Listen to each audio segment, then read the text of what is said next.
என்ன ஒன்று இப்போ புதுசாக வந்து உங்களை மாதிரி சின்ன பசங்களுக்கெல்லாம் என்ன சொல்ல வரேன்னா, நீங்கள் வந்து ஜீசஸ் கிட்ட நீங்கள் குழந்தையாயிடுங்க. எனக்கு இது தெரியும் அது தெரியும் அப்படிலாம் யோசிக்காமல், எனக்கு ஜீசஸ் கிட்ட நீங்கள் குழந்தையா விட்டுட்டிங்கன்னா உங்களுக்கே வந்து எல்லாமே தோணும். ஆட்டோமேட்டிக்காக வந்து அவர் அழகாக நடப்பது. சின்ன பசங்களை இப்போ காலேஜ் படிக்கிறீங்க நீங்களாம், இப்போ அடுத்த இது பண்ணுறவங்களுக்குலாம் ரொம்ப கன்ஃபியூஸ் ஆகிக்கவே தேவையில்லை. எனக்கு ஏசப்பா பார்த்துப்பாரு அப்படின்னு விட்டுட்டிங்கன்னா அழகாக அவர் நடத்துவார். ஆமென். லூக்கா 18வது அதிகாரம் எடுப்போம். அவர் சொல்லியிருக்கார், லூக்கா சிறு குழந்தையை போல் நம்ம எப்படி இருக்கணுங்கிறத லூக்கா 18 ரொம்ப இன்னும் எளிதாக சொல்லியிருக்கிறாரு. லூக்கா 18 16 17. லூக்கா 18 16 17. இயேசுவோ அவர்களை கொண்டு வரும்படி கட்டளையிட்டு, சிறு பிள்ளைகள் என்னிடத்தில் வருகிறதற்கு இடம் கொடுங்கள், அவர்களை தடை பண்ணாதிருங்கள், தேவனுடைய ராஜ்யம் அப்படிப்பட்டவர்களுடையது. எவனாகிலும் சிறு பிள்ளையை போல் தேவனுடைய ராஜ்யத்தை ஏற்றுக்கொள்ளாவிட்டால் அதில் பிரவேசிக்க மாட்டான் என்று மெய்யாகவே உங்களுக்கு சொல்லுகிறேன் என்றார். ஆமா, இப்ப ரொம்ப தெளிவா கொடுத்திருக்கிறாரு. சிறு பிள்ளை போல, அதாவது சிறு பிள்ளை போல, சிறு பிள்ளைகள் எப்படி வந்து ஏற்றுக்கிறாங்களோ, பெற்றோர்களை எல்லாம் நம்ம சொன்ன இன்ஸ்ட்ரக்ஷன் ஏற்றுக்கிறாங்களோ, அது போல ஒரு சிறு பிள்ளை போல நிறைய கேள்விகள்லாம் கேட்டுக்கிட்டு இருக்காம இயேசுவோட வசனத்தை ஏற்றுக்கிட்டா மட்டும்தான் அவர் சொல்றாரு, அவங்க தான் உள்ள நுழைவாங்கிறார்.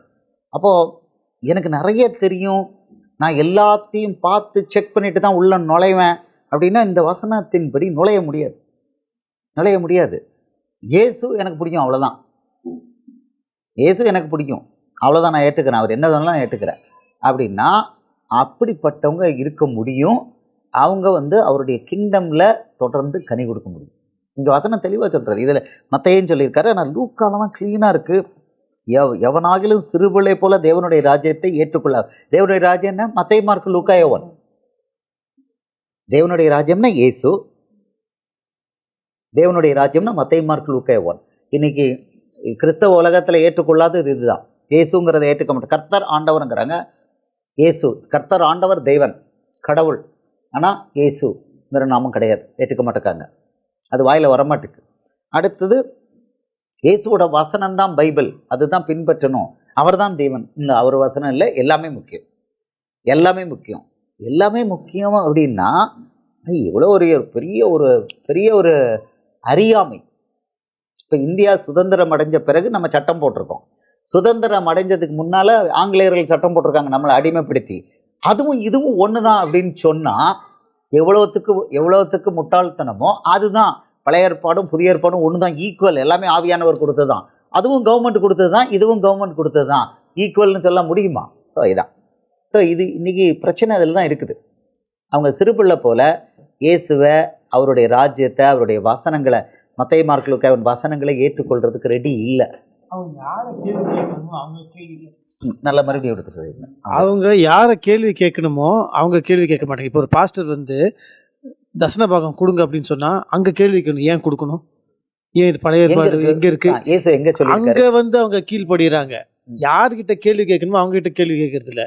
யாருக்கிட்ட கேள்வி கேட்கக்கூடாது, ஏசு போயிட்டு அவர்கிட்ட கேள்வி கேட்குறாங்க.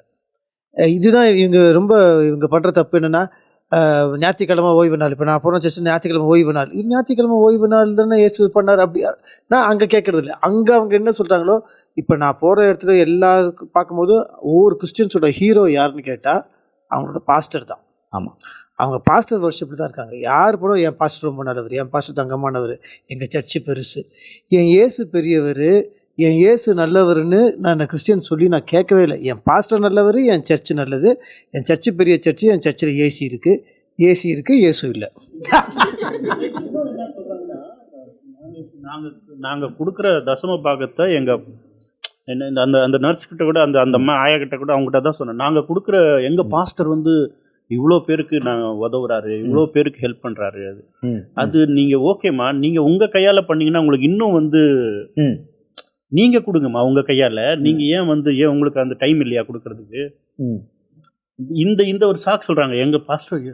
தசமபாகங்கிறது புதிய உடன்படிக்கையில் கிடையவே கிடையாதுங்கிறது அவங்களுக்கு ஏற மாட்டேங்குது. தசமபாகம் கொடுத்தாங்கன்னா அவங்க சபிக்கப்பட்டவங்கன்னு கலாத்தியர் 3:10 பவுல் தெளிவாக சொல்லியிருக்கான். ஆமா, அதில் நியாயப்பிரமாணத்தின் கிரியைக்காரர் யாவரும் சாபத்துக்குட்பட்டிருக்கிறார்கள். கலாத்தியர் 5:4 சொல்றான், நியாயப்பிரமாணத்தினால் அப்படின்னா தசமபாகம் காணிக்கையினால் நீதிமான்களாக விரும்புகிற நீங்கள் யாவரும் கிறிஸ்துவை விட்டு பிரிந்து கிருபை நின்று விழுந்து போனீர்கள்.